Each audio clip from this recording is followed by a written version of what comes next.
జాతీయవాద జర్నలిజానికి అసలైన వేదిక నేషనలిస్ట్ హబ్ ని సబ్స్క్రైబ్ చేసుకోండి. నోటిఫికేషన్స్ కోసం బెల్ ఐకాన్ పై క్లిక్ చేయండి.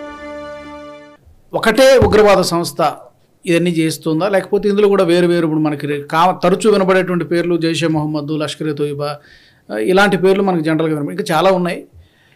ఒకటే సంస్థ చేస్తుందా లేకపోతే వేరు వేరు సంస్థలు చేస్తున్నాయి అనుకోవచ్చు? అంటే ఇంతవరకు ఎవరు క్లెయిమ్ చేయలేదు. కానీ ప్యాటర్న్ చూస్తే కనుక ఆల్మోస్ట్ అందరూ అదే ప్యాటర్న్లో ఉంటారు. ఎందుకంటే ఆత్మాహుతి దాడి వాళ్ళు అటాక్ చేసేదే ఆర్మీ కాన్వాయ్స్ మీద, ఆర్మీ పర్సనల్ మీద వీళ్ళు చేస్తారు. ఒక రియాసీ అటాక్ తప్ప అక్కడ యాత్రికుల మీద దాడి జరిగింది, అది తప్ప బస్సు మిగతావన్నీ కూడా ఆర్మీ క్యాంటన్మెంట్ మీదనో వాళ్ళ బస్సుల మీదనో వాళ్ళ కాన్వాయ్స్ మీదనో దాడులు జరిగాయి. ఒక్క దాడి మాత్రం ఒక గ్రామానికి వెళ్ళి వీళ్ళు నీళ్లు అడిగి అక్కడ ఏదో వీళ్ళు అనుమానాస్పదంగా వెళ్తుంటే వాళ్ళు అక్కడ ప్రజలు వాళ్ళని ఎదుర్కొంటే వాళ్ళ మీద దాడులు చేశారు. అటువంటి మినహాయిస్తే జనరలీ ఆర్మీ, పారామిలిటరీ ఫోర్సెస్ వీళ్ళ మీదే దాడులు జరుగుతాయి.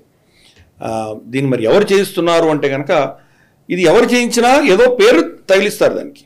బట్ ప్రేరణ అన్నది వీళ్ళకి ఐఎస్ఐ నుంచే వస్తుంది. ఐఎస్ఐ పాకిస్తానీ డీప్ స్టేట్ వాళ్ళే చేయిస్తారు ఇవన్నీ కూడాను. వాళ్ళకి అప్పటికి ఏదనిపిస్తే అది పెడతారు. ఫర్ ఇన్స్టెన్స్ జైషే మహమ్మద్ కానీ లష్కర్-ఏ-తోయిబా కానీ పేరు పెట్టట్లేదు. ఇప్పుడు వాళ్ళ పేర్లు పెడితే కనుక మళ్ళీ ఇమ్మీడియట్గా ఫటఫ్ ఫైనాన్షియల్ యాక్షన్ టాస్క్ ఫోర్స్ వాళ్ళ దృష్టికి వస్తుంది. దృష్టికి వస్తే కనుక పాకిస్తాన్ మళ్ళీ గ్రే లిస్ట్కి వెళ్ళేటువంటి ప్రమాదం ఉన్నది.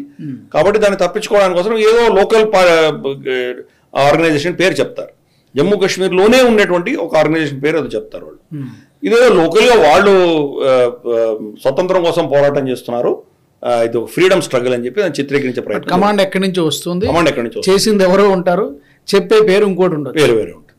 అంత కూడా ఛేదించడం కష్టమే. కరెక్ట్, చాలా కష్టం. ఎందుకంటే మనకు ఈవెన్ పాకిస్తాన్లో జరిగిన దాడులు కూడా భారత వ్యతిరేకమైన శక్తులు కొంతమంది మీద దాడి జరిగితే, సింధ్లో జరిగితే కనుక సింధ్ లిబరేషన్ ఆర్మీ అని చెప్పి ఒకడెవరో క్లెయిమ్ చేశారు.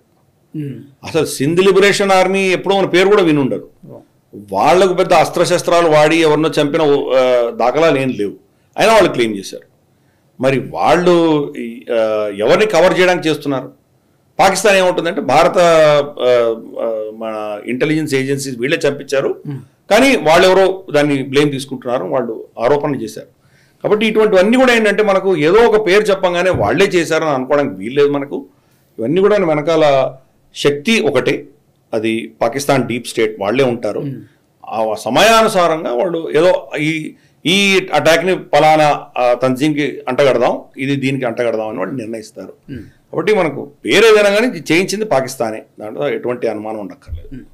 ఈ వీడియో మీకు నచ్చినట్టయితే లైక్ చేయండి, 10 మందికి షేర్ చేయండి. అలాగే కామెంట్ల రూపంలో మీ అభిప్రాయాలను మాతో పంచుకోండి. Nationalist hub group of channels ను సబ్స్క్రైబ్ చేసుకుని తెలుగునాట జాతీయవాద జర్నలిజాన్ని ప్రోత్సహించండి. ఈ వీడియో కింద ఉన్న బెల్ ఐకాన్ పై క్లిక్ చేయడం మర్చిపోవద్దు.